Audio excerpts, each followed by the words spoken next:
जय हिंद दोस्तों। आज की इस वीडियो में हम बात करेंगे आईवी फ्लूइड्स के बारे में, यानी इंट्रावेनस फ्लूइड के बारे में। ऐसे फ्लूइड जो हमारे बॉडी में ड्रिप के माध्यम से दिए जाते हैं या फिर इंजेक्शन के माध्यम से दिए जाते हैं, आज उनके बारे में हम बात करते हैं, जो कि हमारे लिए जानना बहुत ही इंपॉर्टेंट होता है। कौन सी ड्रिप क्या काम करती है, कैसे किस व्यक्ति को कब कितना दिया जाना चाहिए, ये सारी चीजें आज के इस वीडियो में हम जानेंगे। देखिए, कॉमनली जो सबसे ज्यादा मेडिकल और क्लिनिक में सबसे ज्यादा जो यूज की जाते हैं ड्रिप, आप सबसे पहले उनके बारे में जान लीजिए। जैसे आपका नंबर 1 पे सबसे ज्यादा यूज किया जाता है एनएस, इसके बाद में डीएनएस, इसके बाद में आरएल, इसके बाद में डी5, डी25, डी10। ये सारी जो ड्रिप होती हैं बहुत ज्यादा हर एक क्लिनिक, हर एक हॉस्पिटल में सबसे ज्यादा यूज की जाती है। आइए अब बारी बारी से हम एक एक ड्रिप के बारे में जान लेते हैं कि कौन सी बोतल का क्या साइड इफेक्ट हो सकता है, कितना किसका डोज होना चाहिए, कितना किसका प्राइस होना चाहिए, किस व्यक्ति को ये बोतल दी जाती है, किस व्यक्ति को नहीं दी जा सकती है। ये सारी चीजें हम बारी बारी से जानते हैं। अगर बात की जाए एनएस ड्रिप की, तो एनएस ड्रिप के नाम से आप जान सकते हैं इसका पूरा नाम होता है नॉर्मल सलाइन, यानी इसका पूरा नाम नॉर्मल सलाइन होता है। और इसके अगर कंपोजिशन की बात की जाए तो इसमें 0.9 मिलीग्राम NaCl होता है, यानी नमक की मात्रा होती है। अगर 100 ml की आप बोतल लेते हैं, 100 ml की एक ड्रिप लेते हैं, तो उसमें आपको मिलेगा 0.9 मिलीग्राम आपका नमक यानी सोडियम क्लोराइड होता है।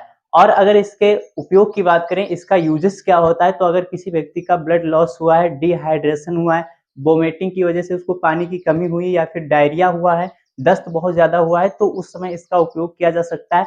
और इसका अगर प्राइस की बात करें तो एक एक बोतल 500 मिलीग्राम की एक बोतल 40 से 30-40 रुपए का मिल जाता है हर एक मेडिकल स्टोर। अगर बात करें इस बोतल को चढ़ाते समय कौन कौन सी सावधानियां रखनी चाहिए, तो अगर किसी व्यक्ति का हाई ब्लड प्रेशर है तो उस समय इस बोतल का उपयोग बिल्कुल भी नहीं करना चाहिए, क्योंकि इसमें नमक की मात्रा होता है। अगर नमक किसी व्यक्ति को हाई ब्लड प्रेशर में चढ़ाया जाता है तो उस समय उसका ब्लड प्रेशर और हाई हो जाता है, जिसके कारण व्यक्ति को दिक्कत हो सकती है। ये चीजें आपको ध्यान में रखनी होती हैं। इसी के बाद बात करते हैं आरएल ड्रिप की। आरएल ड्रिप का पूरा नाम होता है रिंगर लैक्टेट। अगर इसके कंपोजिशन की बात की जाए तो इसमें 5% में पाया जाता है लैक्टेट। इसके बाद chloride, sodium, potassium, magnesium, calcium chloride इसमें पाया जाता है। ये सारी चीजें पाई जाती है। अगर इसके उपयोग की बात करें, यूजेस की बात करें, तो ये थोड़ा बेटर होता है एनएस से। इस वजह से थोड़ा ये एनएस से महंगा भी होता है। जैसे एनएस होता है आपका 30 से 40 रुपए का 500 ml मिलता है, और ये आपका मिलता है 40 से 50 रुपए का।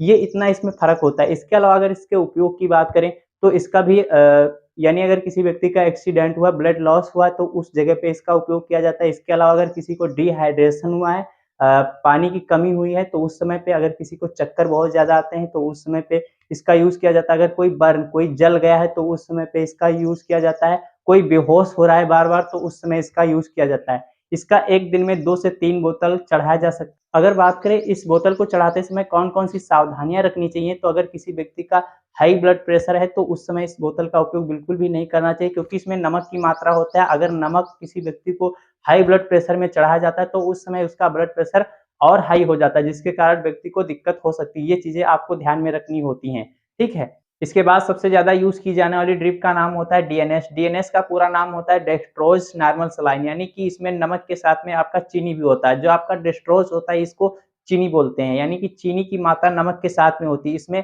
चीनी की मात्रा, अगर इस कंपोजिशन की बात करें तो इसमें 5% आपका डेक्स्ट्रोज होता है 0.9 NaCl के साथ में, यानी कि नमक के साथ में आपका चीनी भी होता है। ये इसका उपयोग कब किया जाता है, जब किसी व्यक्ति को वीकनेस होता है, यानी अगर किसी व्यक्ति को बहुत ज्यादा चक्कर जैसा महसूस होता है, ग्लूकोज थकावट महसूस होता है। इसके अलावा अगर किसी व्यक्ति का ब्लड लॉस होता है या फिर किसी व्यक्ति का लो ब्लड प्रेशर होता है, उसके इलेक्ट्रोलाइट मेंटेन नहीं रहते हैं, तो उस समय इसका उपयोग किया जाता है। इसके अलावा अगर इसके डोजेस की बात करें तो इसको 1.5 से 2 लीटर 24 घंटे में दिया जा सकता है। इसमें सावधानियां ये रखनी होती हैं, ये बोतल चढ़ाने से पहले आपको व्यक्ति का ब्लड शुगर लेवल चेक करना चाहिए। अगर उसका ब्लड शुगर लेवल बढ़ा है तो ये आप उसको चीनी वाला ड्रिप नहीं चढ़ा सकते, यानी कि डेक्स्ट्रोज की मात्रा उसको नहीं दी जा सकती, उसको आपका नॉर्मल सलाइन दिया जाता है। इसके बाद में हम बात करते हैं मेनिटॉल के बारे में। मेनिटॉल इंजेक्शन और ड्रिप दोनों के ही रूप में मिलता है। देखिए, इसका उपयोग तब किया जाता है, ये थोड़ा उल्टा काम करता है। ये क्या होता है, जैसे आपका जो एनएस है या फिर आपका डीएनएस है, इसके अलावा जो आपका आरएल है, तो इनका उपयोग तब किया जाता है जब आपके शरीर में पानी की कमी होती है, इलेक्ट्रोलाइट मेंटेन नहीं होते, यानी जब आपके अंदर डिहाइड्रेशन होता है। लेकिन इसके साथ में ऐसा नहीं होता। इसके साथ में ये इसका उपयोग तब किया जाता है जब आपको पानी की अधिकता होती है, यानी अगर किसी व्यक्ति का यूरिन पास नहीं हो रहा, उसको पेशाब नहीं हो रहा है खुल करके, तो उस सिचुएशन में इस इंजेक्शन का उपयोग किया जाता है। इसके अलावा अगर किसी व्यक्ति के ब्रेन में उसको ट्यूमर यानी कि पानी रह गया है तो उसमें उस समय इसका उपयोग किया जाता है। इसके अलावा अगर किडनी किसी का खराब है, उसकी वजह से यूरिन नहीं हो रहा है तो उस समय इसका उपयोग किया जाता है। किसी के अगर लंग्स में यानी कि फेफड़े में अगर पानी का दिक्कत हो गया तो उस समय इसका उपयोग किया जाता है। इसलिए थोड़ा महंगा भी होता है, यानी कि इसका अगर 100 ml आप लेते हैं तो ये 90 से 100 रुपए का आपको मेडिकल स्टोर पे मिलता है।